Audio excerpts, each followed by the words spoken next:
Pagkatapos ng ikalawang digmaang pandaigdig, ang mga personal na gamit ni Hitler ay kumalat sa kanyang mga tirahan, sa kanyang bunker sa Berlin at sa mga lugar kung saan siya nanatili sa kanyang mga huling araw.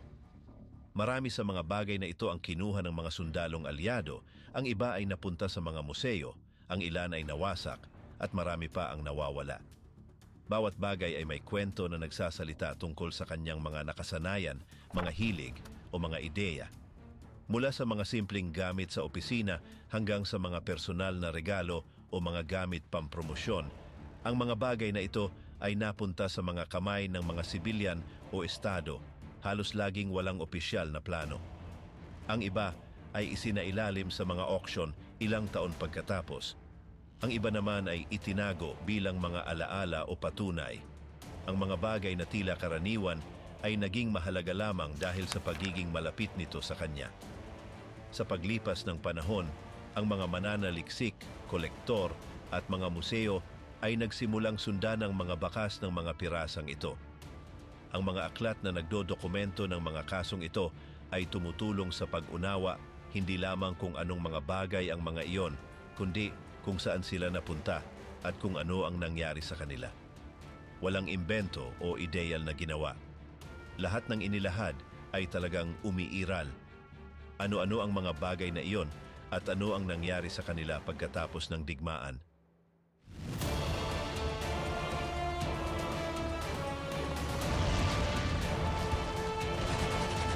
Ang kahon ng mga watercolor na ginamit ni Hitler bago siya naging diktador.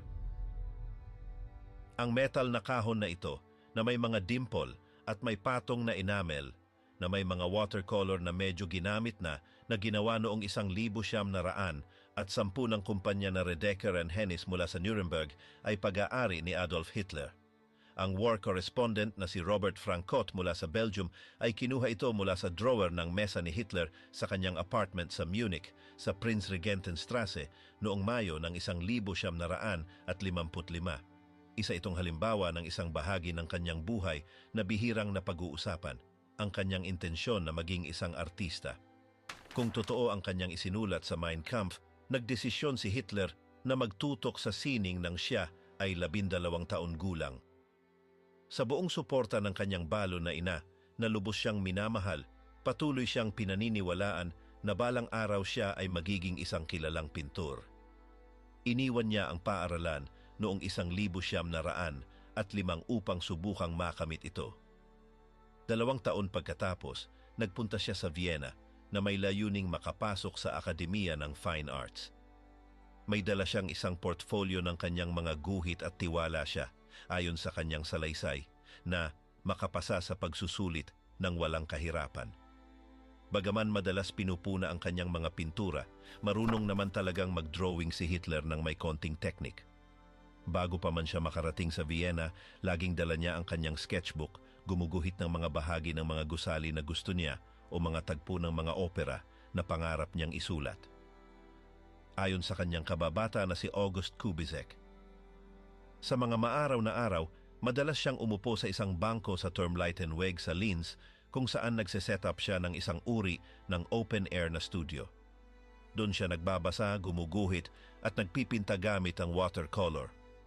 Nang umalis siya ng Linz upang manirahan sa Vienna, si Hitler ay puno ng tiwala tungkol sa kanyang pagtanggap sa akademiya. Sinabi niyang siya ang pinakamahusay sa klase ng pagguhit sa paaralan at mula noon ay lumago ng higit kaysa sa karamihan. Ngunit hindi siya pinalad. Bagaman tinanggap siyang magtangka sa pagsusulit, tinanggihan ng mga hurado ang kanyang mga guhit dahil ito ay mahina at sinabi nilang may kakulangan sa mga mukha. Nabigo, sinubukan niyang muli ang susunod na taon, ngunit sa pagkakataong iyon ay hindi siya pinayagan na sumubok. Ang pangalawang pagtangging ito ay nagsunod sa kanya hanggang sa kanyang huling mga araw. Sa mga sumunod na taon, si Hitler ay nabuhay sa kung anong konting kita na nakuha niya mula sa pagbebenta ng mga guhit, una sa Vienna at pagkatapos sa Munich. Sinasabi niyang nakapagpinta siya ng 700 hanggang 800 mga gawa na binebenta niya sa 5 marka bawat isa. Ang paraan niya ng pagpipinta ay simple, diretso at batay sa realidad. Kadalasan, Ang mga tema niya ay mga gusali, bulaklak o malalawak na tanawin. Pipinta ako ng kung anong gusto ng tao, minsan niyang sinabi. Nagbibigay siya ng pansin sa mga detalye, lalo na sa mga elementong arkitektural, ngunit bihira niyang isama ang mga tao, isang depekto na iniiwasan na sa kanya noon. Nang magsimula ang digmaan noong 1914, dinala ni Hitler ang kanyang mga watercolor sa Western Front. Doon, ipininta niya ang mga bagay na nakikita niyang nakapaligid. Ang larawan na nasa kabilang pahina na ginawa noong Disyembre ng taong iyon ay nagpapakita ng isang monasteryo na gumuho matapos tamaan ng mga bomba sa Messines sa timog ng Ypres. Hindi tiyak kung sa mga oras na iyon ay iniisip pa niyang magpatuloy sa pagiging artista o kung ginagawa lang niya ito bilang libangan. Ang tiyak ay nang siya ay unang umuwi, nagpunta siya sa Berlin at bumisita sa ilang mga art gallery. Bagaman sa isang panahon ay pinangarap niyang magbalik sa isang paaralan ng sining pagkatapos ng digmaan, mabilis na lumipat ang kanyang pansin sa politika. Mula noon, ang pagguhit ay napag-iwanan na lamang sa mga simpleng doodles o mga margin notes, kabilang ang ilang architectural plans na kalaunan ay lumabas sa proyekto ng Germania upang muling idisenyo ang Berlin. Tingnan ang boseto ng Germania ni Hitler, mga pahina 100 at 100 hanggang 102. Kahit na tumigil na siya sa pagpipinta, ipinataw ni Hitler ang kanyang mga hilig sa kultura ng kanyang rehimen. Hindi niya tinanggap ang paborito ni Goebbels na makabagong sining at ipinag-utos niyang ang opisyal na estilo ay dapat klasiko na may mga idealisadong eksena ng pamilyang may mababaw na kulay. Pinili niya ang mga artista tulad ng eskultor na si Arno Breker, habang ang mga mas makabago tulad ng mga taga-disenyo ng Bauhaus ay pinaalis sa bansa. Ang mga sariling pintura ni Hitler ay tinanggal sa mapa. Nagpadala ng mga tiwala sa kanya upang bilhin ang mga ito kahit saan sila matatagpuan. Kaunti lamang ang nailathala. Noong 1937, ipinagbawal ang pagpapakita ng mga painting na ito. Ngunit sa paglipas ng mga taon, ang ilang mga piraso ay lumitaw sa mga auction. Ang ilan ay naibenta pa sa higit sa 100,000 euros. Ang kahon ng watercolor sa kabilang banda ay naibenta sa 8,000 euros noong 2010. Sinasabi ni Hitler na ang hindi pagtanggap sa kanya sa Akademiya ng Vienna ay nagpatingkad sa kanya. Ngunit sa loob-loob niya ay hindi niya ito nalampasan. Ang pagtangging ito ay nagbago ng direksyon ng kanyang buhay. Ito ang puntong iniwan niya ang kanyang mga pangarap bilang pintor at nagsimulang mag-ipon ng galit. Hindi tiyak, ngunit malamang na ang pagkabigo ito ay nakaimpluwensya sa isang paraan sa lahat ng mga nangyari pagkatapos. Ang bandila ng Nazi na tinapakan ng dugo na nawawala pagkatapos ng digmaan. Kung iisipin ang nazismo bilang isang uri ng relihiyang pampulitika, ang Blutfahne o bandila ng dugo ay isa sa mga pinakagiliw-giliw na simbolo nito. Noong una, isa lamang itong bandila na may swastika na pag-aari ng ika-5 unit ng SA ng Munich, na kilala bilang ang mga brown shirt ni Hitler. Ngunit noong Nobyembre ng 1923 sa nabigong pagtatangka ng kudeta, ang bandila ay nalamnan ng dugo ng 3 namatay, sina Anton Hetzschenberger, Lorenz Ritter von Stransky-Grippenfeld at Andreas Bau-Riedel. Sila ay namatay nang magpaputok ang pulisya ng Bavaria laban sa mga nagpoprotesta. Pagkatapos, makalabas ng bilangguan noong Disyembre ng 1924, muling nakuha ni Hitler ang bandila. Mula noon, naging sentro ito ng mga seremonyang Nazi. Inilagay dito ang isang bagong dekorasyon sa dulo kasama ang swastika at isang pilak na singsing na may mga pangalan ng 3 lalaking namatay sa putsch ng 1923. Mula noon, hindi lamang ito ipinapakita sa lahat ng mga malaking aktibidad ng partido, kundi ginagamit din ni Hitler ito upang hipuin ang iba pang mga bandila ng Nazi at bigyan ang mga ito ng isang uri ng pagpapala, pati na rin upang ipagtibay ang panunumpa ng mga bagong kasapi ng SS. Ang bandila ng dugo ay itinuring na isang banal na relihiyang artipakto. Kapag hindi ito ginagamit, Iniingatan ito ng maayos sa pasilyo ng punong tanggapan ng Partido Nazi na kilala bilang ang Brown House sa Munich. Ang kahalagahan nito ay ganap na tinitiyak ng isang tao na itinalaga para lamang dito. Isang kasapi ng SS na walang gaanong kahalagahan, si Jacob Grimminger, na may bigote na parang sipilyo. Ang tanging trabaho niya ay samahan ang bandila sa bawat kaganapan kung saan ito dadalhin sa buong bansa. Si Grimminger ay makikita sa isang propaganda postcard ng taong 1,937 na ibinababa ang bandila ng dugo sa harap ng isang bonfire sa harap ng Feldherrnhalle sa Munich, isang lugar kung saan taon-taon ginaganap ang komemoratibong seremonya ng pagtatangka ng kudeta. Sa ilalim ng larawan ay nakasulat, sa alaala ng 9 ng Nobyembre ng 1923.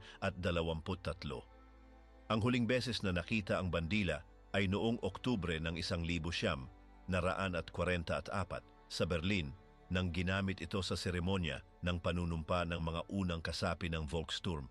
Ang grupong ito ay itinatag bilang huling pagtatanggol ng rehimen na binubuo ng mga kabataan at matatandang kalalakihan. Pagkatapos ng aktibidad na iyon, ang bandila ay nawawala. Posible na ito ay nakaligtas, marahil ay itinago at nakalimutan sa isang attic sa isang baryo sa Estados Unidos na napadala ng hindi sinasadya ng isang sundalo noong 1955. Ngunit ang pinakamalamang ay ito ay nawasak nang ang isang pagsabog mula sa mga alyadong puwersa ay lubhang nakasira sa Brown House noong Enero ng 1905. Umaaring ito ay nawala sa gitna ng kaguluhan na sumunod pagkatapos ng pagbagsak ng rehimen ng Nazi. Ang palyok na dekoratibo na nagpapakita ng pinakaprotektadong bahay ni Hitler. Nakakatuwa na noong unang beses na pumunta si Hitler sa Obersalzberg, ginawa niya ito upang maghanap ng isang lugar na makakalayo. Sa paglipas ng panahon, ang kanlurang ito at ang bahay na ipinagawa niyang itayo roon ay naging isa sa mga pinakakilalang lugar sa Ikatlong Reich. Ang unang pagkakataon na nakilala ni Hitler ang Obersalzberg ay noong 1923 nang ang kanyang ideolohikal na gabay, ang manunulat na nasyonalista na si Dietrich Eckart, ay nagkubli sa lugar upang makaiwas sa pulisya. Sumama si Hitler sa kanya sa isang simpleng pensyon gamit ang pekeng pangalang Ginoo Wolf at naiintriga siya sa tanawin. Noong 1925, umupa siya ng isang maliit na rural na bahay na tinatawag na Haus Wachenfeld. Pagkatapos, salamat sa mga kita mula sa mga benta ng Mein Kampf, binili niya ang ari-arian na kalaunan ay magiging Berghof. Ibinahagi niya ang kahalagahan ng lugar para sa kanya. Kapag pupunta ako sa Obersalzberg, hindi lang dahil sa ganda ng lugar. Pakiramdam ko ay malayo ako sa maliliit na bagay at yun ang nagpapaganda ng pag-iisip ko. Kung tatalakayin ko ang isang paksa sa ibang lugar, mas magulo ito at sinasakal ako ng mga detalye. Sa mga gabi mula sa kama, ginugol ko ang mga oras na tinitingnan ang mga bundok na may buwan at doon dumating ang mga ideya. Matapos siyang italaga bilang chancellor noong 1933, ang bahay na iyon ay unti-unting naging isang uri ng lugar na kailangang bisitahin. Noong una, ang mga tao mula sa lugar ang dumating, pagkatapos ay mula pa sa ibang bahagi na may pag-asang makita ang bagong leader. Sa mga unang taon, halos walang seguridad. Hanggang 1936, madalas maglakad si Hitler sa mga landas na walang kasamang marami o may kasamang hindi formal na guwardya. Minsan, binabati siya ng mga naglalakad at siya ay sumasagot sa pamamagitan ng pagtaas ng kamay. Ngunit nagbago ito. Ang lugar ay naging sentro ng kulto sa kanyang imahe. Pinatibay ang seguridad, kinabig ang lugar at binantayan, at ang mga gwardya ng SS ay inayos ang mga lumalapit upang magbati. Para sa marami sa mga bisitang ito, ang pagpunta sa Obersalzberg ay hindi kumpleto ng walang kinuha. Isa sa mga karaniwang souvenir ay isang palyok na pader na gawa sa porselana, katulad ng nasa nakaraang pahina. Ginawa ito ng kumpanyang Rosenthal sa Munich, ipininta ng kamay at binarnisan at ipinakita ang Haus Wachenfeld sa bersyon ng 1934 pagkatapos ng mga unang pag-aayos na nagdagdag ng isang garahe at isang maliit na terasa. Sa likod ay makikita ang mga tuktok ng Reiter Alpe at sa kanan ang mababang mga bundok ng Untersberg kung saan, ayon sa alamat, natutulog si Emperor Frederick Barbarossa habang hinihintay ang kanyang pagbabalik. Habang ang bahay ay inilalarawan sa porselana, ang tunay na bahay ay patuloy na nagbabago. Noong 1935, iniutos ni Hitler na palakihin ito. Nais niyang ang lugar ay mas magpakita ng kanyang imahe bilang pinuno ng bansa. Ang unang bahagi ay natapos noong 1936 at pinalaki muli noong 1939. Ang kanyang mga bisita ay nabigla. Ang punong ministro na si Neville Chamberlain, ang Duke at Duchess ng Windsor at ang dating punong ministro ng Britanya na si David Lloyd George ay pinalilibot sa mga malalaking silid, ang malaking terasa na may tanawin ng bundok at higit sa lahat ang napakalaking bintana na tumingin sa lambak at maaring itaas o ibaba gamit ang isang pindutan. Sa panahong iyon, ang Berghof ay naging sentro ng isang maliit na lungsod ng Nazi. Mayroong isang kampo na may higit sa 2,000 sundalo bukod sa mga bahay para sa mga mataas na opisyal tulad ni Martin Bormann, Hermann Göring at Albert Speer. Ang tahimik na lugar na dati ay nawala na ng tuluyan. Ang buong lugar ay pinalibutan ng isang dobleng bakod ng kawad na may taas na 2 metro. Para makapasok, kinakailangan dumaan sa 2 kontrol na binabantayan ng mga SS. Pati mga kapitbahay ay pinaalis. Si Bormann na personal na kalihim ni Hitler at may matinding ambisyon ay nakakuha ng mga lupa sa paligid sa pamamagitan ng puwersa, sa pilitang pagbabayad o pagbabanta ng pagpapadala ng mga tao sa mga kampo ng konsentrasyon. Dahil dito, si Hitler ay halos naging isang bilanggo sa tuwing siya ay naroroon. Ang panahon ng mga ngiti at mga souvenir ay bahagi na ng nakaraan. Dahil ang mga kasamahan ni Hitler at maraming bahagi ng gobyerno ay sumasama sa kanya sa Berghof, ang konstruksyon ay patuloy na pabilis. Isang tanggapan ng gobyerno ang itinayo sa Lambak, sa Stangas. Si Hitler ay gumugol ng mga mahabang panahon sa bundok na pinalilibatan ng kanyang mga malalapit na kasamahan at mga bisitang mataas ang katayuan. Dito kinuha ang mga mahahalagang desisyon tulad ng paglagda sa kasunduan sa URSS noong 1939 o ang pag-atake sa Unyong Sobyet noong 1941. Ang Obersalzberg ay naging isang halos alternatibong kabisera ng rehimen. Pagtapos ng digmaan, mga tunnel ang inukit at pinalakas ang lugar laban sa mga pambobomba. Ang dating kanlungan sa mga Alpe ay naging isang lugar na puno ng mga obra at pati mga kapitbahay ay nagsimulang magsawa. Sinabi ni Hitler na kapag natapos na ang lahat, nais niyang bumili ng isang simpleng maliit na bahay, ngunit ang tahimik na pagre-retiro na iyon ay hindi dumating. Noong Abril ng 1945, isang linggo bago siya magpakamatay sa Berlin, isang British air raid ang tumama sa Obersalzberg. Ang bahagi ng Berghof ay nasira at marami sa mga lugar sa kompleks ay nawasak. Pagkatapos, sa gitna ng kaguluhan ng pagbagsak, ang mga SS na lalaki mismo ay nagsunog ng lugar. Kaagad pagkatapos, ang ika-101 Dibisyon ng Airborne ng Estados Unidos ay dumating at ganap na ninakaw ito. Noong 1952, ang natirang bahagi ng Berghof ay dinurog gamit ang mga pampasabog sa utos ng gobyerno ng Bavaria upang maiwasang maging isang lugar ng kulto ng mga neo-Nazi. Sa ngayon, ang tanging natira ay isang pader ng semento na tinakpan ng lumot, nawawala sa pagitan ng mga puno at mga labi ng kagubatan. Ang kahon ng lipstick na iniwan ni Eva Braun sa bunker. Si Eva Braun ay isang pangunahing tauhan sa kasaysayan ng Ikatlong Reich.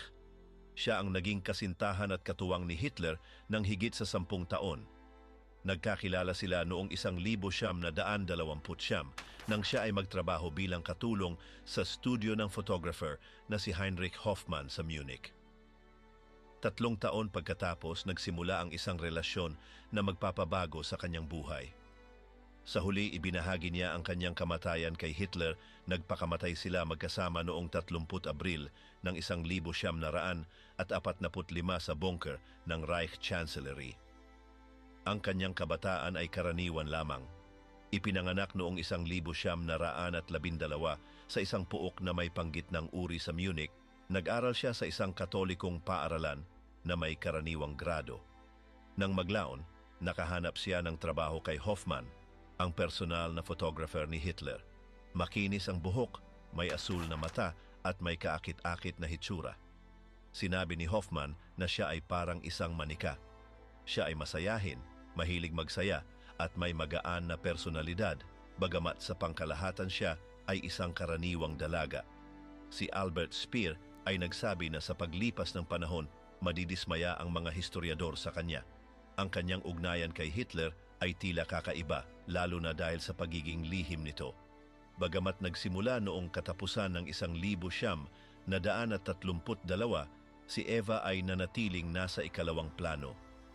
Hindi tulad ni Geli Raubal, hindi siya pinapayagang magpakita kay Hitler sa publiko. Sa mga bihirang pagkakataon na siya ay nakasama, tulad ng isang biyahe sa Italia noong 1938, itinago siya sa pangkat ng mga photographer ni Hoffmann.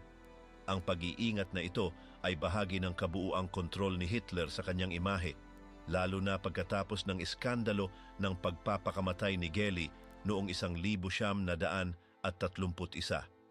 Kaya't paulit-ulit niyang sinasabi na siya ay kasal sa bayan ng Alemanya.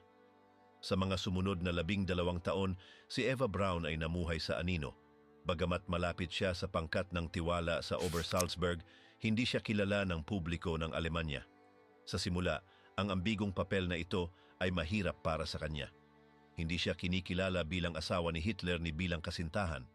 Marahil kaya siya nagpakamatay ng 2 beses noong 1932 at 1935. Sa kanyang diary noong kanyang kaarawan sa 1935, isinulat niya, "Ngayong araw ay tumungtong ako sa 23, pero hindi ibig sabihin noon na ako ay masaya. Sa mga oras na ito, sigurado akong hindi ako masaya." Sa paglipas ng panahon, nasanay siya sa buhay na ito kasama si Hitler. Bagamat kailangan niyang magtago tuwing may bisitang opisyal si Hitler sa Berghof, sa mga pagkakataong wala ito, siya ay namuhay bilang may bahay, nagbibigay ng isang magaan na kapaligiran. Ang mga tauhan sa Obersalzberg ay nag-alala tungkol sa kanyang maginhawa at marangyang pamumuhay. Madalas siyang nagpapalit ng damit ng ilang beses sa isang araw at tinatanggap ang kanyang tagapag-ayos ng buhok ng regular. Bukod dito, madalas siyang maglakad-lakad kasama ang kanyang 2 aso, sina Negus at Stasi, o magbasa ng mga nobela sa kanyang libreng oras. Wala siyang kulang. Mayroon siyang buong koponan ng mga katulong na hindi maaaring sabihin ang kanyang pangalan labas ng kanilang tahanan. Laging maganda ang kanyang kasuotan at madalas ipinapakita ang mga regalong ibinibigay sa kanya ni Hitler, mga gintong relo, alahas at mga piraso ng dekorasyon. Si Albert Speer ay nagdisenyo pa ng isang simbolo gamit ang kanyang mga inisyal na EB sa hugis ng clover, na kalaunan ay inukit sa maraming bagay na pag-aari ni Eva.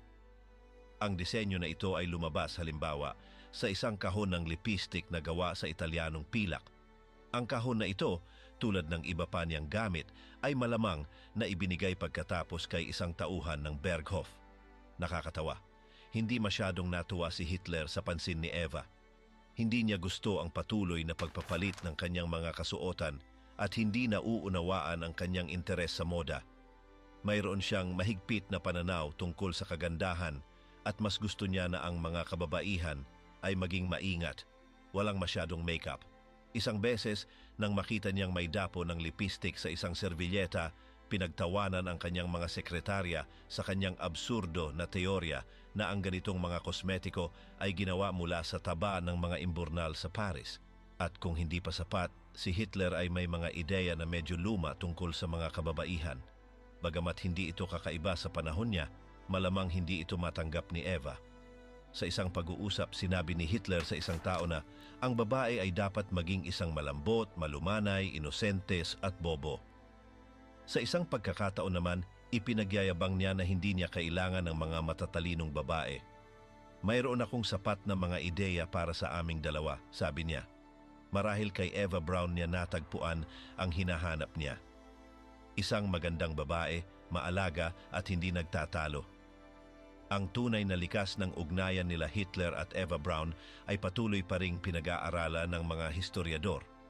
May mga nagtatangka na tuklasin ang mga pribadong detalye o nagpapahiwatig na baka si Eva ay may impluensya sa mga desisyon ni Hitler.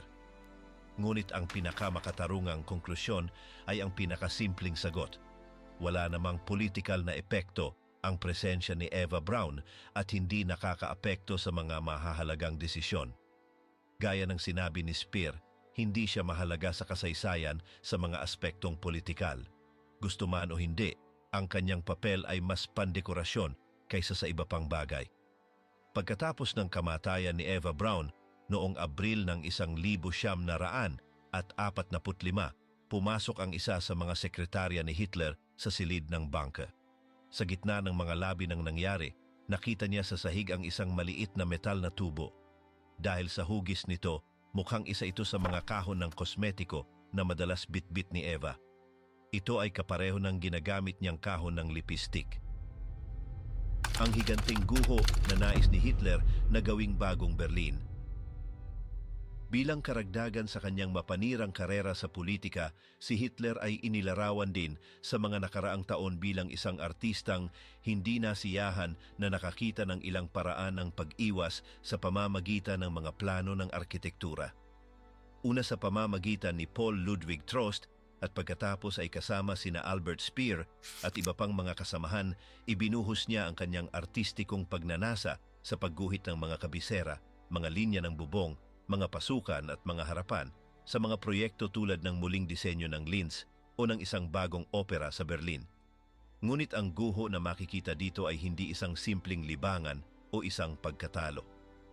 Isa itong bahagi ng mas malaking plano, ang kabuuang muling disenyo ng Berlin at ang pagtransforma nito sa isang bagong lungsod na tinatawag na Germania.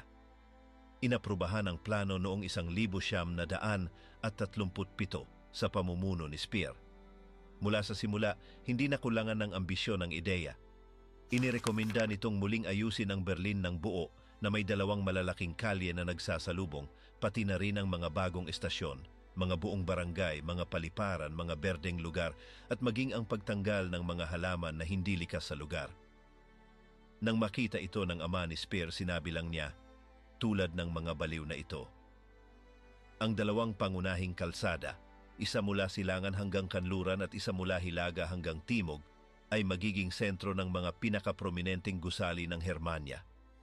Ayon kay Hitler, ang mga gusaling ito ay kailangang magbigay ng pakiramdam ng kadakilaan sa mga mamamayang Aleman at kumatawan sa kaluwalhatian ng bansa para sa mga darating. Kabilang dito ang Great Hall na magkakaroon ng higit sa 300 metro ang taas at kayang maglaman ng 180,000 tao ng partido. Nariyan din ang sirko, isang fountain na may 200 metro ang lapad, puno ng mga estatwa ng tanso at isang central figure ni Apollo. Ang pinakamahalagang bahagi ng proyekto ay ang Arko ng Triumpo na makikita sa orihinal na guho na ginawa ni Hitler. Inalala ni Speer na ang arko ay ang pinakamalinaw na halimbawa ng arkitekturang pantasiya ni Hitler. Napakalaki sa laki at labis sa layunin. Bagaman sinubukan niyang baguhin ang disenyo upang maging mas realistiko, nagpasya siyang magpatalo. Ang guho ay galing kay Hitler. Alam ito ni Speer at ipinakita niya sa huling plano gamit ang isang piking lagda. Sa halip na pumirma, isinulat niya ang 30. Alam na ang lahat ay makakaintindi kung sino ang tunay na may akda ng disenyo. Ang arko ay magiging isang monumento upang alalahanin ang mga Aleman na sundalo na namatay sa unang digmaang pandaigdig. 1,800,000 pangalan ang nakatakdang ukit sa 75 marmol na mga plaka. Ang laki nito ay labis na labis kaya't ang Arko ng Triumpo sa Paris ay kasyang-kasya sa gitnang bahagi na may 80 metrong lapad. Upang magbigay ng ideya, sa ibabang bahagi sa kanan ng guho, iguhit ni Hitler ang maliliit na guhit na kumakatawan sa mga tao. Napakabigat ng arko na nagsimulang magtanong kung ito ba ay pisikal na maaaring maitayo. Sa isang bahagi ng timog ng Berlin, malapit sa lugar kung saan itatayo ito, isinagawa ang isang pagsubok. Isang solidong blok ng konkreto na may 12,600 na tonelada na tinatawag na Schwerbelastungskörper o mabigat na karga ng katawan. Ang bloke ay may mga sensor upang kalkulahin kung kaya ng lupa ng Berlin ang ganitong kabigat.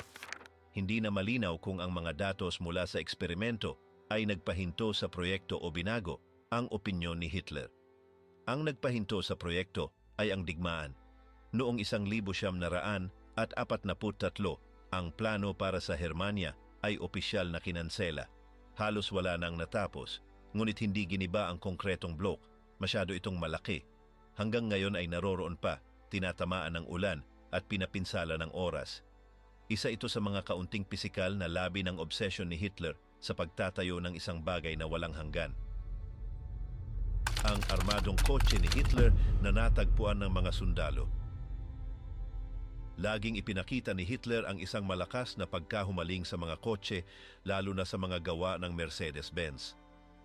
Nagsimula ito ng maaga. Noong 1924, habang siya'y nakabilanggo sa Landsberg, nag-order siya ng isang Mercedes na may supercharged na makina, marahil isang modelo ng 24-15. Pagkatapos niyang makalaya sa kulungan, binili niya ito sa isang malaking halaga para sa panahong iyon, 20,600 Reichsmarks. Sa mga sumunod na taon, nagdagdag pa siya ng mga sasakyan. Mahilig siyang magbasa ng mga katalogo ng kotse at laging up-to-date sa lahat ng mga teknikal na balita. Sinabi pa niyang nagpadala siya ng mga disenyo sa Mercedes-Benz at sinasabing ang ilang mga ideya sa disenyo ng tatak ay kanya.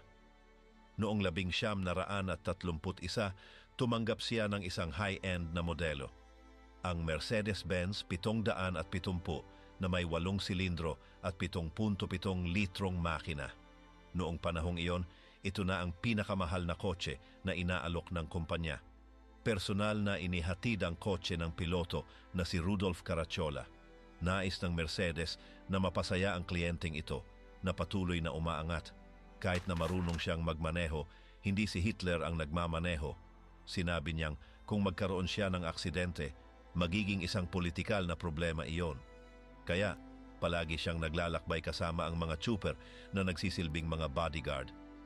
Bago siya umakyat sa kapangyarihan, tinatahak niya ang buong Alemanya gamit ang mga sasakyang iyon, nakaupo sa tabi ng trooper, may mga mapa sa kamay at naglalakbay ng libu-libong kilometro. Noong 1942, sinabi pa niyang, "Gusto ko ng mga kotse. Ang ilan sa mga pinakamahusay na sandali ng aking buhay ay nangyari sa isang kotse." Nang umakyat siya sa kapangyarihan, noong 1933, mabilis na lumaki ang kanyang fleet ng mga sasakyan. Noong 1935, 4 na kotse na ang nakatalaga sa kanyang security team. Noong sumunod na taon, naging 8 na ang mga ito. Sa kabuuan, humiling ang chancellery ng higit sa 60 sasakyan mula sa Mercedes-Benz. Sa lahat ng mga modelong ito, ang pinakamatindi ay ang Mercedes-Benz 700 at 70WW 150. Ang una ay inihatid sa kanya noong Abril 1939. Isa itong pinahusay na bersyon ng nakaraang 770 na may hydraulic na preno at pinalakas na suspensyon. Ngunit ang mga kotse ni Hitler ay may mga espesyal na dagdag, mga bulletproof na salamin na may 40 milimetro, mga pinto na gawa sa bakal na may 18 milimetro, mga reinforced na gulong, at isang sahig na may bakal na plaka na may 10 milimetro. Ang layunin nito ay upang makayanan ang mga bala mula sa mga handguns at maging ang mga pampasabog na may bigat na hanggang kalahating kilo. Ang lahat ng armor na ito ay nagdulot ng sobrang bigat sa kotse, kaya tumitimbang ito ng higit sa 5 tonelada. Mahirap nitong maabot ang 6 na milya bawat galon ng gasolina. Sa kabila nito, labis ang kasiyahan ni Hitler. Nang makita niya ang unang modelo, sinabi niyang, "Mula ngayon ito na lang ang gagamitin kong kotse." Kaya't inutusan niya ang paggawa ng iba pa upang ipamigay sa kanyang mga kaalyado. 10 lamang ang ginawa at ipinamigay sa mga leader tulad ni Mannerheim sa Finland, Antonescu sa Romania, Quisling sa Norway, Franco sa Spain, at ang hari ng Bulgaria na si Boris. Sa kabila ng kanyang mga sinabi, hindi palaging ito ang kotse na ginagamit ni Hitler. Naglalakbay din siya sa ibang mga 500 at 40,000 armored cars mula sa official fleet. Palagi kapag siya ay lumabas sa publiko, magkasunod na kotse ang ginagamit niya. Isa ang nagpapakita daan, ang isa ay ang kanya at ang iba naman ay may mga bodyguards. Noong 1938, nagsulat ang isang British observer. Ang pila ng mga itim na Mercedes na umaabante ay nakakatakot. Ang mga ito ay armado ng mga machine gun at hindi pinapayagan ng sino man na lumapit. Gayunpaman, hindi malinaw kung gaano kalaki ang proteksyon na ibinibigay ng mga kotse na ito. Marami sa mga ito ay mga convertible at kadalasang tumatayo si Hitler sa passenger seat upang magbigay galang. Sa ganitong kondisyon, sino man na may armas ay pwedeng umatake sa kanya. Para sa kanya, mas mahalaga na makita siya ng tao kaysa sa proteksyon. Matapos ang pagbagsak ng rehimen noong 1945, isa sa mga Mercedes-Benz 700 at 70 WLs 150 ang natagpuan sa katimugang Alemanya, malapit sa Salzburg. Ang mga tropang Amerikano mula sa ika-20 Divisyon ng mga tank ay natagpuan ito sa isang plataporma ng tren malapit sa Berghof, ang Alpine residence ni Hitler. Ang kotse ay tinamaan ng mga bala at may mga nakitang pinsala, ngunit patuloy pa ring gumagana. Ito ay muling pininturahan gamit ang mga military colors at ginamit para mag-transport ng mga opisyal ng US Army. Noong taon ding iyon, ang kotse ay tumawid sa Atlantic papuntang Estados Unidos, kung saan ginamit ito sa mga kampanya para magbenta ng mga war bonds. Noong 1956, ito ay in-auction bilang military surplus sa Maryland.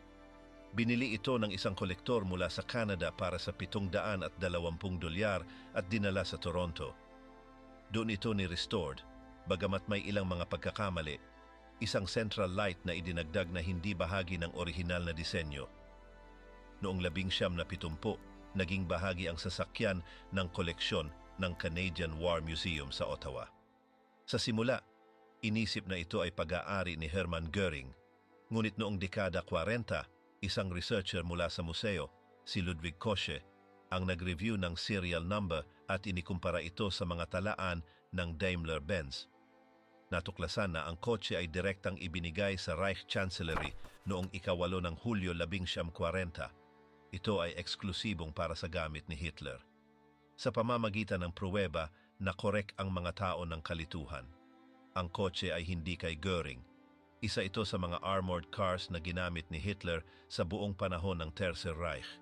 Hanggang ngayon, ipinapakita ito sa museo kasama ang lahat ng kasaysayan nito na nadokumento. Ang globo ni Hitler na kinuha ng isang sundalo bilang alaala.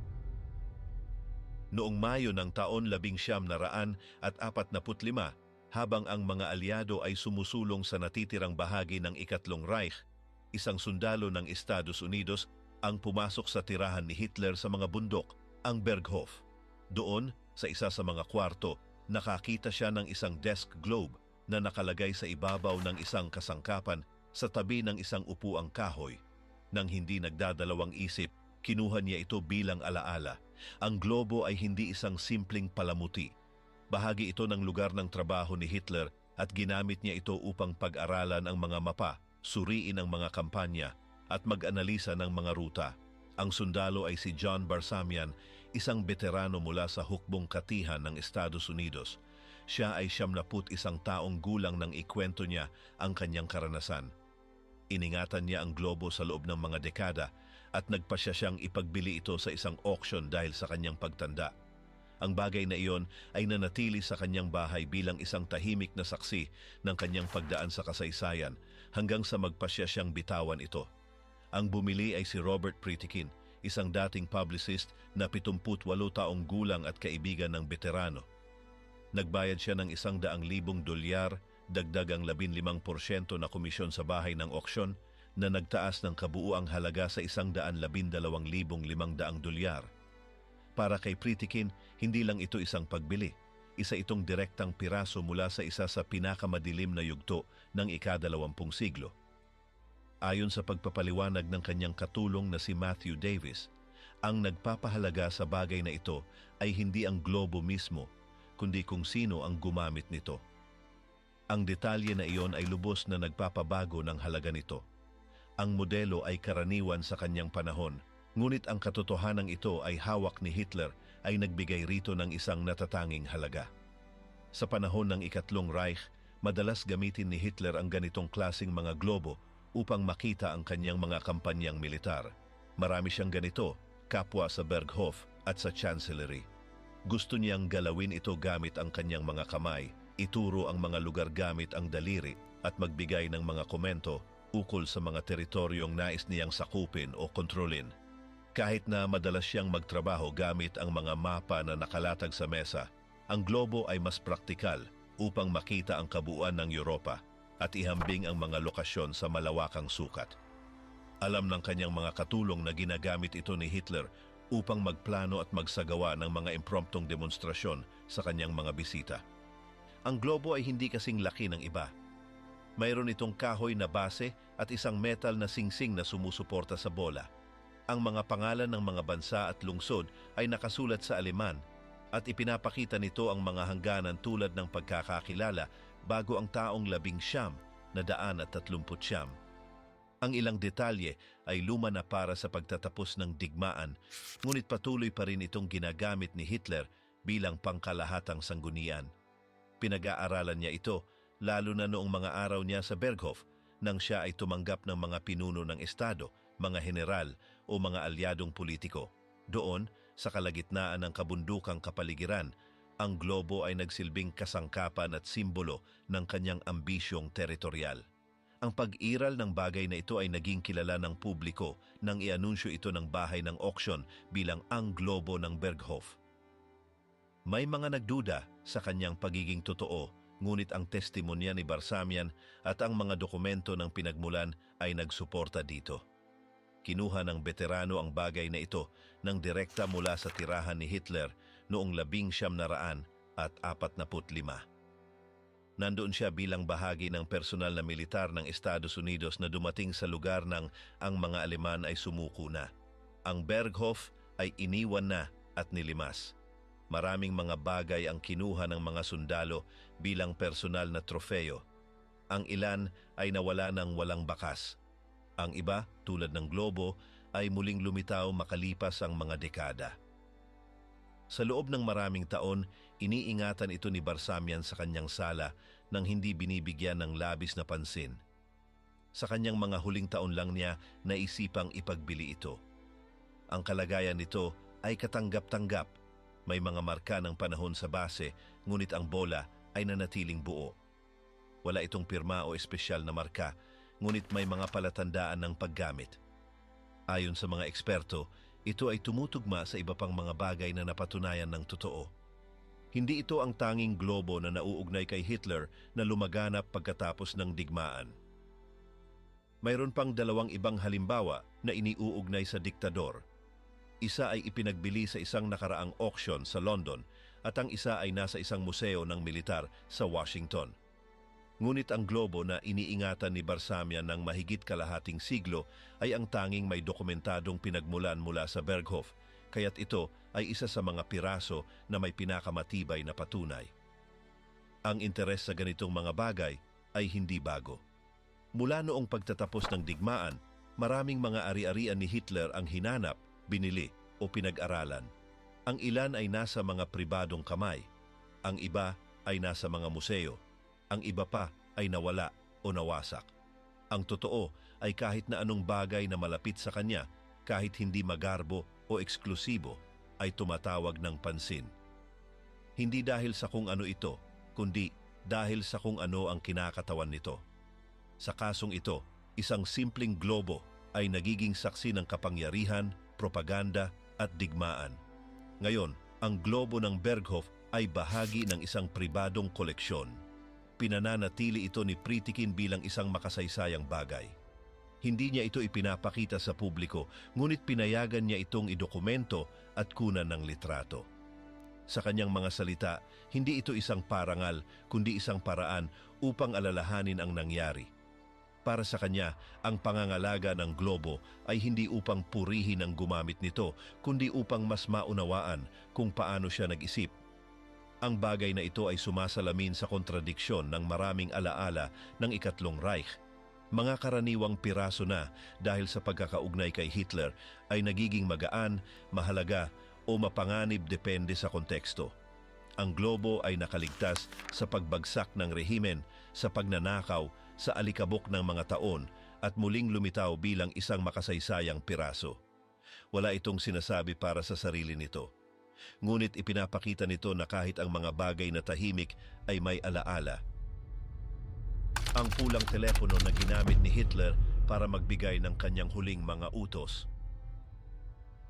Sa mga huling araw ng rehimen ng mga Nazi, habang ang Berlin ay gumuho sa ilalim ng pagsulong ng mga Sobyet, nagkubli si Hitler sa kanyang subterranean na bunker. Sa 8 metro sa ilalim ng lupa, sa pagitan ng mga pader na gawa sa pinatibay na konkreto, ginugol niya ang kanyang oras sa pagbibigay ng mga utos, pagtanggap ng mga ulat, at paglilihim mula sa pagbagsak ng kanyang imperyo. Sa loob ng madilim at saradong espasyong iyon, isa sa mga bagay na madalas niyang ginamit ay ang isang pulang teleponong gawa sa bakilita. Nakapatong ito sa isang mesa malapit sa kanyang karaniwang silya, at ito ang aparato na ginagamit niya upang makipag-usap sa kanyang mga general, mga katulong at minsan sa kanyang mga kaalyado. Ang teleponong iyon na ginawa ng Siemens ay may nakaukit na insignia ng agilang Nazi at ang swastika sa likod. Ang hitsura nito ay simple, ngunit ang simboliko at operasyonal na bigat nito ay napakalaki. Isa itong direktang linya sa labas, sa mga tanggapan ng mataas na komando, sa mga sentro ng depensa, at sa mga kanlungan ng mga pangunahing leader. Mula rito, nagbigay si Hitler ng marami sa kanyang mga huling utos. Mga hindi posibleng galaw, hindi umiiral na depensa, mga instruksyong hindi kayang tuparin, ngunit patuloy na lumalabas mula sa teleponong iyon hanggang sa huli. Nang sakupin ng hukbong pula ang Berlin noong Mayo ng 1945, pumasok ang ilang sundalo sa bunker. Dito nila natagpuan ang mga dokumento, mga kasangkapan, mga bakas ng pagkasunog at, sa lahat ng iyon, ang telepono. Isa sa mga opisyal na unang nakakita nito ay isang komandante ng mga Sobyet. Ngunit, ilang araw pagkatapos, ang mga labi ng bunker ay napunta sa pangangalaga ng mga puwersang Britaniko. Dito na napunta ang telepono sa kamay ng isang opisyal ng Britanya, si Brigadier Ralph Rainer, na naroroon sa Alemanya upang magsagawa ng mga misyon ng ugnayan. Tinanggap ni Rainer ang bagay na ito bilang isang regalo mula sa hukbong pula.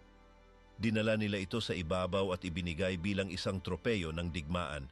Walang sino man sa oras na iyon ang nag-isip na ang aparatong ito ay makakaligtas ng mga dekada o na magiging isa ito sa mga pinakakilalang piraso mula sa bunker ni Hitler.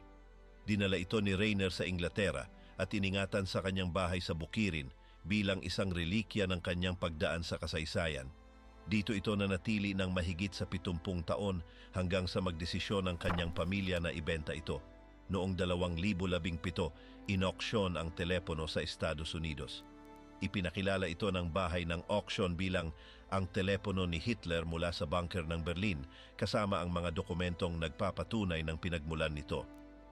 Kasama sa pirasang ito ang isang liham mula kay Rainer mismo kung saan ipinapaliwanag kung paano niya natanggap ang bagay at kung paano siya naroroon sa lugar kung saan ito natagpuan. Mayroon ding mga larawan ng aparato sa kanyang bahay at mga talaan ng adwana sa paglipat nito mula sa Alemanya. Ang telepono ay naibenta sa isang pribadong mamimili sa halagang $243,000 na naging isa sa mga pinakamahal na bagay na may kaugnayan sa rehimen ng Nazi. May ilan na nagtanong tungkol sa etika ng pagbebenta ng ganitong mga bagay. ngunit iginiit ng bahay ng auction na ito ay kasaysayan, hindi propaganda. Ang bagay, anila, ay nagsasalita para sa sarili nito. Hindi ito pumapabor sa anumang bagay, kundi ipinapakita ang direktang ugnayan sa pagitan ng isang leader at ng kanyang mga desisyon. Ang disenyo ng aparato ay pangkaraniwan para sa panahon. Ang pulang bakilita ay nanatiling maayos, bagamat may mga senyales ng paggamit at paglipas ng panahon. Ang telepono ay may orihinal na pang-aurikular, pati na rin ang magkakahalong kable. Sa ilalim nito ay makikita pa ang mga ukit ng Ikatlong Reich at walang duda na ito ay isang teleponong militar na inangkop para sa panloob na paggamit ng mga mataas na opisyal. Ang direktang koneksyon nito sa bunker at kay Hitler ay pinagtibay ng testimonya ni Rainer at ng mga eksperto na nagsuri sa pirasang ito. Sa paglipas ng mga taon, ilang telepono na ang iniuugnay kay Hitler. Ang ilan ay nasa Reich Chancellery, ang iba ay nasa mga espesyal na tren o mga tirahan tulad ng Berghof. Ngunit ito, partikular, ang ginamit niya sa kanyang mga huling araw nang wala ng sapat na tropa, pag-asa o pagkakataon para makipagnegosasyon. Mula sa aparatong ito, iniutos ang paglaban sa kabila ng lahat. Kahit na ang mga kalye ng Berlin ay napuno na ng kalaban, at ang tunog ng mga putok ng baril ay umaabot na sa pintuan ng kanyang kanlungan. Ang telepono ay naging simbolo hindi dahil sa teknolohiya nito, kundi dahil sa mga desisyong ginawa gamit ito. Mula rito, iniutos ang pagpatay sa mga tumakas, ang paglilipat ng mga unit na wala ng buhay at ang pagtanggi sa mga negosasyon. Naging huling tinig ito ng isang rehimen na ayaw sumuko kahit na ang lahat ay tapos na. Ang bagay, na simple ang hitsura, ay kumakatawan sa isang direktang koneksyon sa ganap na kapangyarihan, na hiwalay at tumba na. Matapos ang auction, ang bagong may-ari ay nagdesisyon na itago ito bilang bahagi ng isang pribadong koleksyon. Ang bagay ay hindi nakalagay sa pampublikong eksibisyon, ngunit pinayagan itong maipicture, mapag-aralan at madokumento ng mga eksperto sa kasaysayan ng militar.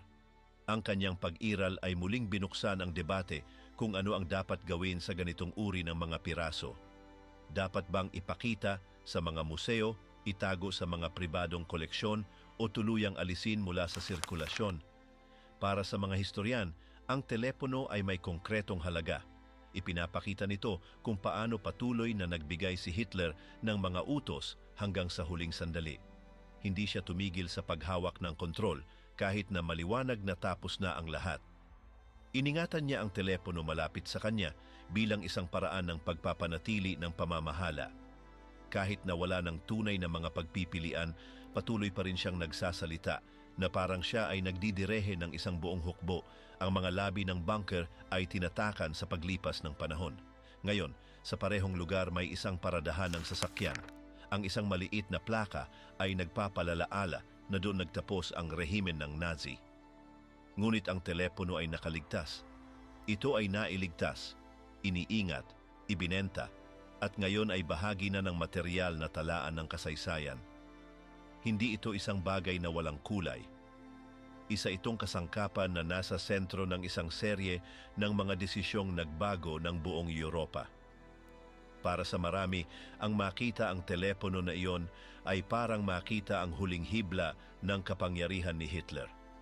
Wala itong mga palamuti o luho. Pula, mabigat, at may mga simbolo ng isang nabagsak na rehimen. Ngunit kumakatawan ito sa ideya ng ganap na kontrol hanggang sa huling minuto. Kaya't ang kanyang konserbasyon ay hindi isang pagninilay sa nakaraan, kundi isang babala. Isang paalala na kahit ang mga pinakasimpleng bagay ay maaaring magdala ng bigat ng mga desisyong nagbago ng mundo. Kalooban ni Hitler. Sa umaga ng ika-39 ng Abril ng taon 1945, nang nagsisimula ng marinig ang mga putok mula sa mga sundalong Sobyet na ilang metro na lamang ang layo mula sa bunker, humiling si Hitler ng papel, tinta at isang sekretarya. Nais niyang isulat ang kanyang mga huling pasya bago mamatay. Ginawa ito mula sa kanyang opisina sa ilalim ng lupa, sa parehong lugar kung saan siya nagtaguyod ng mga huling buwan ng kanyang buhay bilang isang takas mula sa pagkatalo. Tinawag niya ang kanyang pinagkakatiwalaang typist, si Traudel Junge, at inidiktang ang magiging kanyang pampulitikang testamento at personal na testamento. Ang dokumento ay may dalawang bahagi. Sa unang bahagi, ipinaliwanag ni Hitler kung bakit hindi siya susuko. Sinabi niyang mas pipiliin niyang mamatay kaysa mahuli ng mga Sobyet. Itinuro niya ang kanyang kamatayan bilang isang paraan upang maiwasan ang mahulog sa mga kamay ng kanyang mga kalaban at inakusahan ang mga Hudyo sa pagbagsak ng Alemanya. Pinili rin niya ang kanyang mga kahalili. Itinalaga si Karl Dönitz bilang pinuno ng Estado at si Joseph Goebbels bilang Chancellor ng Reich. Sa ikalawang bahagi, iniwan niya ang mga tagubilin tungkol sa kanyang mga personal na ari-arian, kabilang ang donasyon ng bahagi ng kanyang koleksyon ng mga sining sa hinaharap na museo ng Linz, isang ideya na matagal na niyang naisip. Mabilis na isinulat ng sekretarya ang lahat. Tahimik na nagdidikta si Hitler na parang walang pagdali, kahit na sa labas ay ang Berlin ay nagiging guho na. Nang matapos, humiling siya na iprinta ang teksto sa maraming kopya. Pagkatapos, pinirmahan niya ang bawat isa ng matatag kahit nakitang-kita na ang kanyang pisikal na kalagayan ay bumabagsak na. Ang mga ito na ang mga huling opisyal na salita ng rehimen ng Nazi. Isang huling mensahe na isinulat ng wala ng mga tropa, kaalyado o teritoryong ipagtatanggol. Ibinahagi ang mga kopya.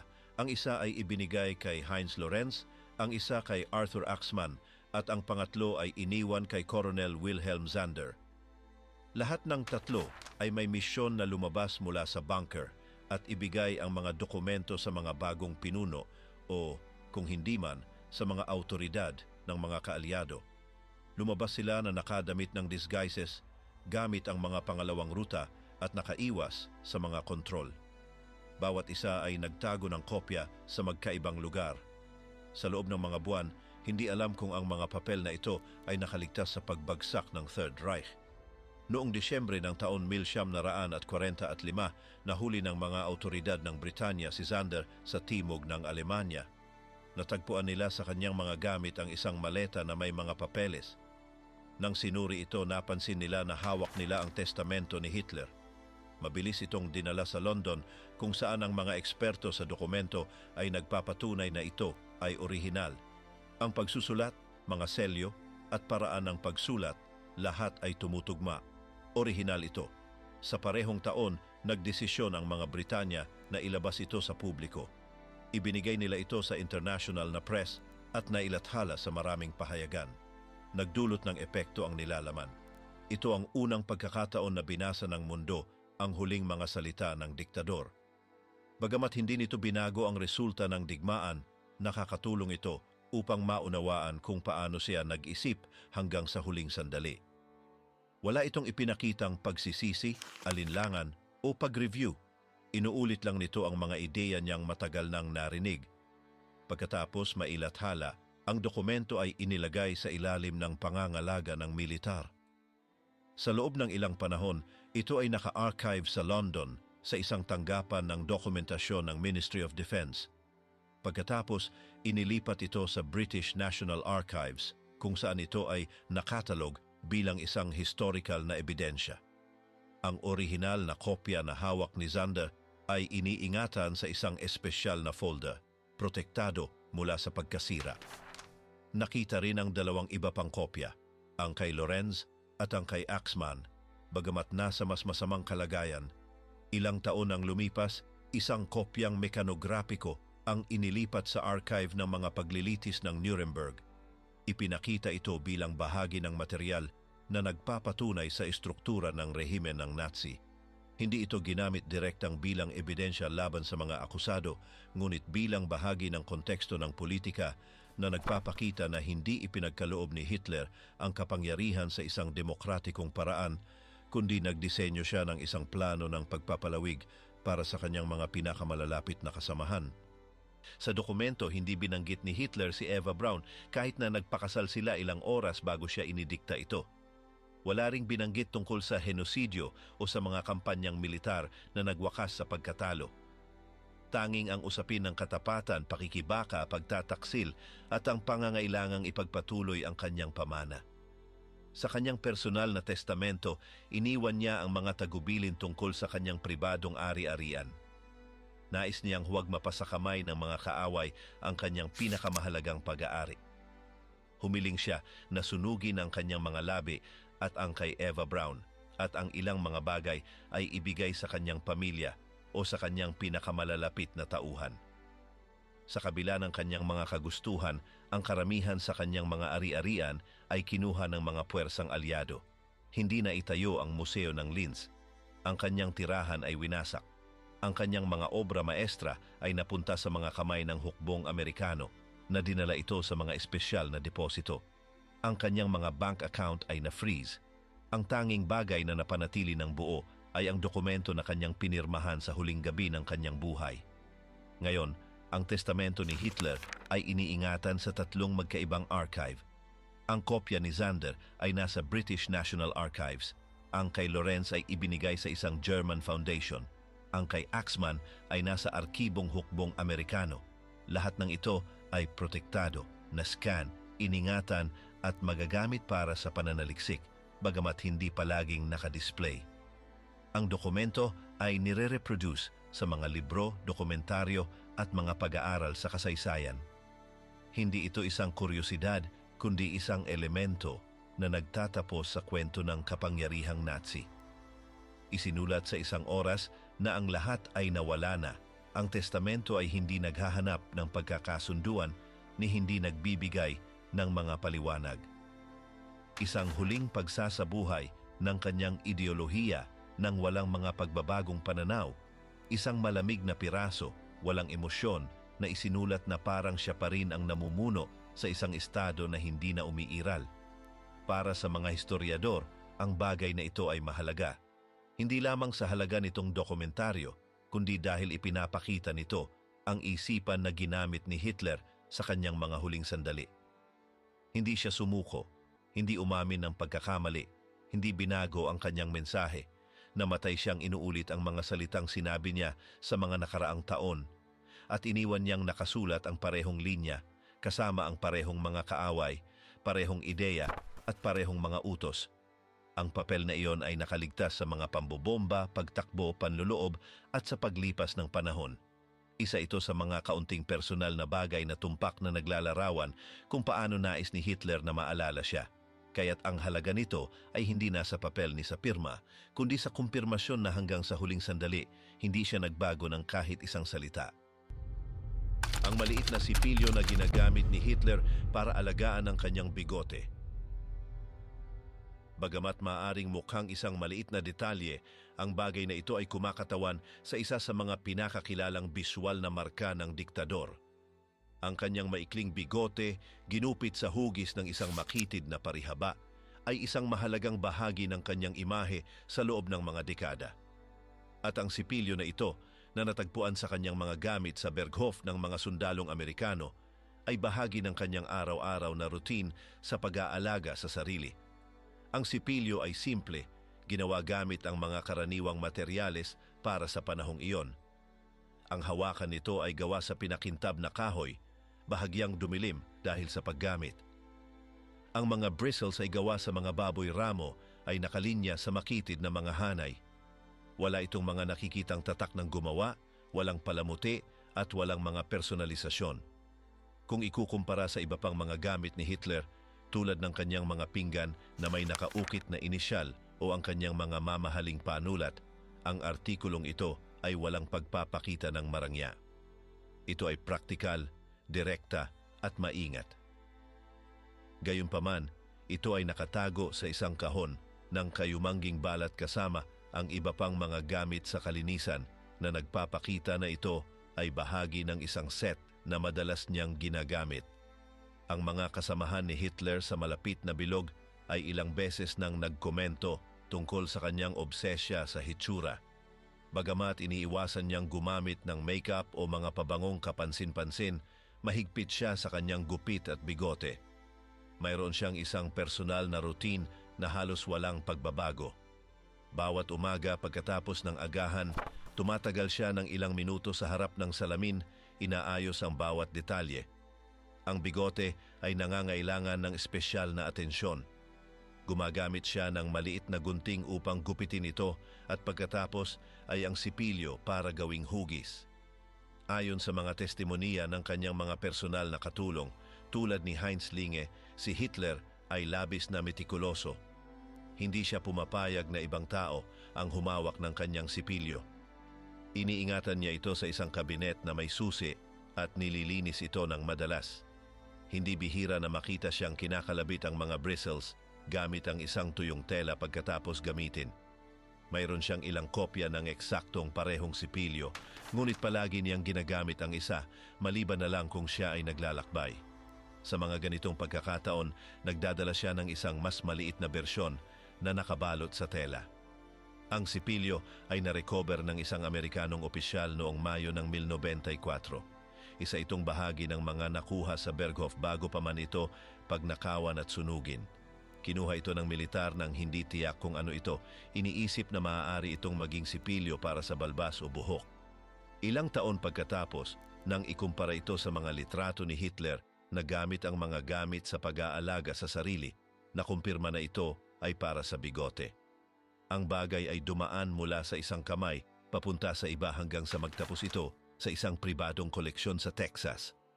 Bagamat maliit, ang sipilyo ay kumakatawan sa isang simbolo ng pagkakakilanlan.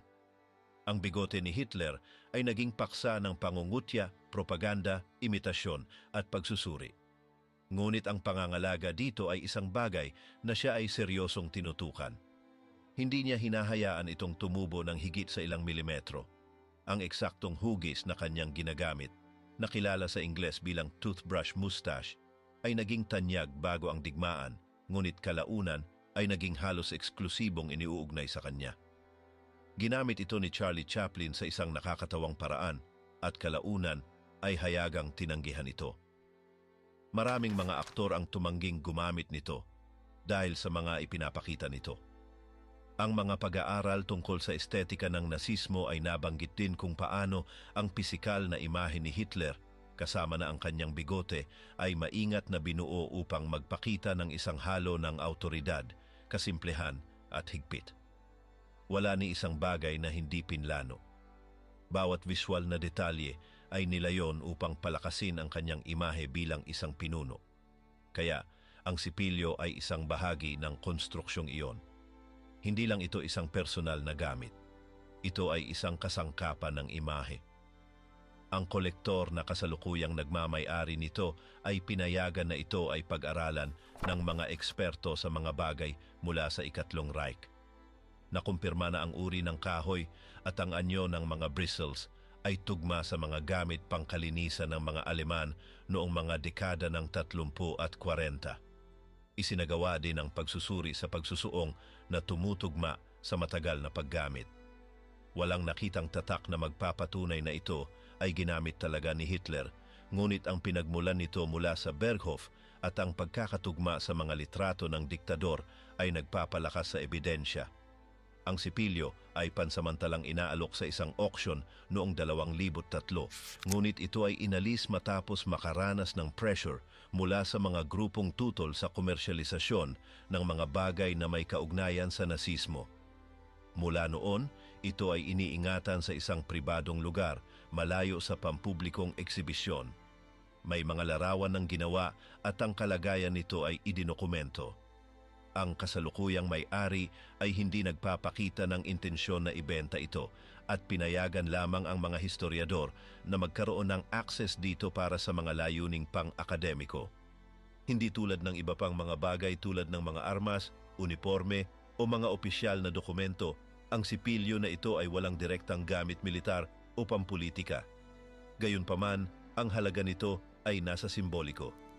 Ipinapakita nito kung paano ang mga pinakasimpleng gamit ay maaaring maging bahagi ng makinarya ng kapangyarihan. Ang pangangalaga sa imahe sa kaso ni Hitler ay hindi isang maliit na bagay. Isa itong kasangkapan ng dominyo. Ang bigote ay hindi lamang buhok sa mukha. Isa itong trademark. At ang sipilyo na ito na ginamit araw-araw upang mapanatili ang tatak na iyon ay isang tahimik na paalala kung paano ang personal na imahe ay maaaring maging bahagi ng isang rehimen. Hindi tiyak kung ilang personal na gamit pangkalinisan ni Hitler ang nakaligtas. Marami sa mga ito ang nasira, nawala o itinago. Ang iba tulad nito ay tahimik na nakaligtas. Wala itong ginto, kapangyarihan o teknolohiya. Ngunit nagdadala ito ng bigat ng kasaysayan. Ang sipilyo, maliit, simple at pang-araw-araw na gamit ay bahagi ng routine ng isa sa mga pinakamapaminsalang leader ng ika-20 siglo. Ngayon, ang kanyang pag-iral ay hindi nagdudulot ng paghanga, kundi ng hindi pagkakabighani. Isa itong piraso na nagpapalala na ang mga simbolo ay hindi palaging malalaki. Minsan, matatagpuan sila sa mga detalye, sa mga pinakamaliit, sa mga tila walang halaga. Ang bagay na ito, nang hindi nagsasabi ng kahit anong salita, ay kumokonekta sa isang mukha na hindi malilimutan ng mundo.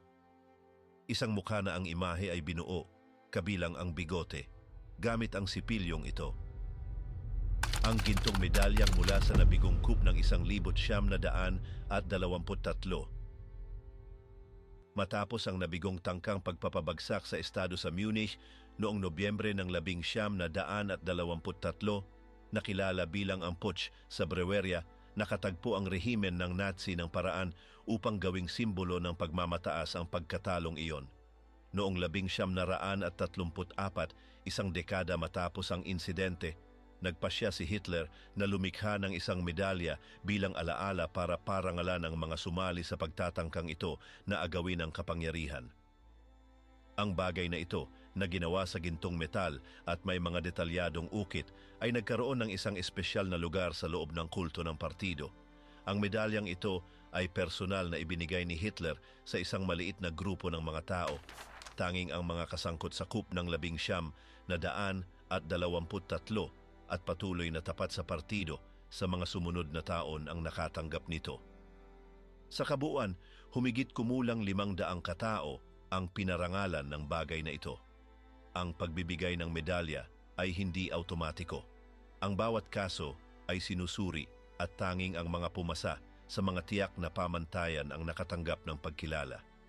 Ang disenyo ay ginawa ng maingat na naglalayong ipakita ang mga halaga ng partido at ang kahalagahan ng pangyayari.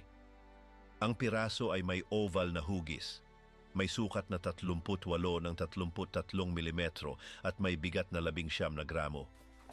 Sa harap nito ay ipinapakita ang isang helmet militar na nakaukit, nakapatong sa isang korona ng mga dahon ng oak. Sa ibaba nito ay nakalagay ang petsang Siyam, November 1923.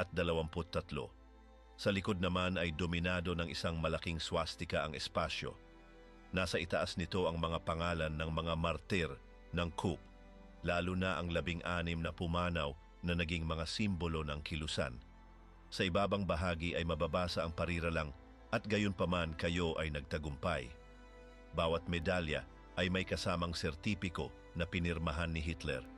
Ang dokumentong ito ay nag-oopisyalisa ng pagbibigay at nilalaman ang dahilan ng pagkilala. Hindi ito basta medalyang pangkaraniwan. Sa loob ng partido, itinuturing itong isang mataas na antas ng parangal. Ang mga may-ari nito ay tinitingnan bilang mga orihinal na kasapi ng kilusan, mga taong nandoon mula sa simula. Tinatawag silang may respeto bilang mga dating mandirigma ng partido. Ang paggamit ng medalya ay may mga patakaran din. Maaari lamang itong isuot sa mga partikular na kaganapan ng partido tulad ng mga taunang pagguni-guni ng Putsch sa Munich. Bukod pa rito, ito ay kailangang ilagay sa kaliwang bahagi ng dibdib, higit sa ibang mga insinya. Hindi pinapayagan ang sinumang walang pahintulot na magsuot nito.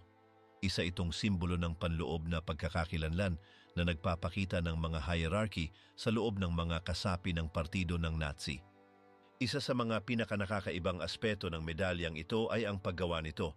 Bagamat mukhang ginto, ito ay gawa sa isang haluang metal na may gintong kulay at may luma o matandang tapusin. Ito ay nagbigay dito ng isang antigong at seryosong hitsura.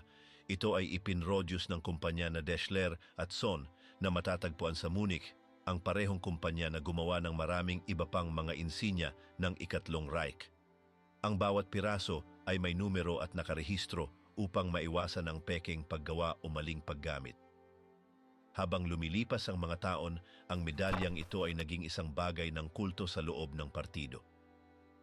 Ang mga may-ari nito ay inimbitahan sa mga espesyal na aktibidad at tumanggap ng mga partikular na pribilehiyo sa loob ng hierarchy ng rehimen. Minsan, tinutukoy pa sila bilang isang uri ng elitistang grupo sa loob ng nasismo. Ang pagkakaroon ng medalyang ito ay nangangahulugang ikaw ay bahagi ng matibay na core ng kilusan mula sa simula. Sa pagtatapos ng digmaan, marami sa mga medalyang ito ang nawala. Ang ilan ay inilibing ng kanilang mga may-ari, ang iba naman ay nawala sa mga pambobomba o paglisan. Mayroon ding mga nagwasak ng mga medalyang ito upang hindi matukoy bilang dating kasapi ng partido ng Nazi. Gayunpaman, ilang piraso ang nakaligtas. Ang ilan ay natagpuan ng mga sundalong aliado noong 1945 sa mga labi ng mga opisyal na gusali o sa mga personal na kagamitan ng mga mataas na opisyal na nahuli. Habang lumilipas ang panahon, ang medalyang Puch ay naging isang hinahanap na bagay ng mga kolektor ng memorabilia militar. Nagpakita ito sa mga pribadong auction, mga espesyalidad na bahay at mga pribadong koleksyon. Isa sa mga pinakamahusay na napanatili ay matatagpuan ngayon sa Imperial War Museum sa London. Ito ay ipinamigay ng isang veteranong Briton na nakuha ito noong 1900 at 45 nang pumasok siya sa isang gusali ng partido sa Baviera. Ang piraso ay napatunayan at ngayon ay bahagi ng isang permanenteng eksibisyon ukol sa propaganda at mga simbolo ng rehimen ng Nazi. Ang isa pang piraso ay natagpuan sa Austria, sa isang abandonadong sakahan malapit sa Linz. Isang magsasaka ang nakakita nito habang ginagawa ang mga pag-aayos sa isang kamalig. Ang bagay ay nasa loob ng isang kahon ng metal, kasama ng iba pang mga dokumento ng partido. Matapos masuri ng mga lokal na awtoridad, nakumpirma ang pagiging totoo nito. Ito ay ipinasa sa isang regional na museo para sa konserbasyon. Hanggang ngayon, ang medalyang mula sa nabigong coup ng Munich ay patuloy na nagdudulot ng debate. Ang ilan ay itinuturing itong isang piraso ng kasaysayan na makakatulong upang maunawaan kung paano binuo ng rehimen ang kanilang internal na naratibo. Ang iba naman ay tinitingnan ito bilang isang simbolo ng fanatismo na hindi dapat ipakita. Anuman ang pananaw, isang katotohanan na ang bagay na ito ay sumasalamin sa isang makasaysayang yugto sa kasaysayan ng Alemanya. Ang pag-usbong ng isang maliit na kilusan na naging isang totalitaryang diktadura. Ang bagay na ito ay hindi na kumakatawan sa katapatan o pagkilala. Ngayon, ito ay bahagi na ng material na archive ng isang panahon na minarkahan ng ekstremismo. Ang pag-iral nito ay tumutulong sa muling pagtatayo ng kasaysayan mula sa mga tangible na bagay, mula sa mga natira sa mga kamay, uniforme, at mga bulsa ng mga naging bahagi ng rehimen. Sa ganitong konteksto, higit pa sa isang gantimpala, ang medalyang Puch ay naging isang tahimik na saksi ng isang ambisyong politikal na nagwakas sa pagkawasak. Sa paglipas ng panahon, marami sa mga bagay na nasa kamay ni Hitler ang nakalabas mula sa saradong bilog ng kapangyarihan. Bawat isa ay naging tahimik na saksi sa isang yugto na nagmarka sa milyon-milyon. Mula sa isang simpleng kahon ng watercolor hanggang sa teleponong ginamit niya sa kanyang mga huling araw, ang lahat ng mga bagay na ito ay natagpuan sa mga bunker, opisina, mga tahanan, at mga larangan na winasak matapos ang pagbagsak ng rehimen. Wala sa mga bagay na ito ang ginawa upang tumagal ng mas matagal kaysa sa Ikatlong Reich mismo, ngunit ang ilan ay nakaligtas sa pamamagitan ng pagkakataon, looting, o desisyon ng mga nakakita sa kanila. Marami sa mga ito ay itinago, ibinenta, ibinigay o iningatan ng lihim. Ngayon, ang karamihan sa mga ito ay nasa mga museo, pribadong koleksyon o mga opisyal na archive kung saan hindi na kumakatawan sa kapangyarihan o autoridad kundi mga pisikal na patunay ng isang diktadurang bumagsak mula sa loob. Ang bawat pirasong nailigtas ay hindi nagsasalita ng mga ideal o ideolohiya kundi ng kontrol, ambisyon at propaganda. Ang paglalakbay na ito sa mga natirang bagay ay hindi naghahangad ng paghanga o paghatol. Ang layunin nito ay ipakita lamang sa pamamagitan ng mga katotohanan at walang interpretasyon kung ano talaga ang nangyari sa mga personal na kagamitan ng diktador pagkatapos ng digmaan.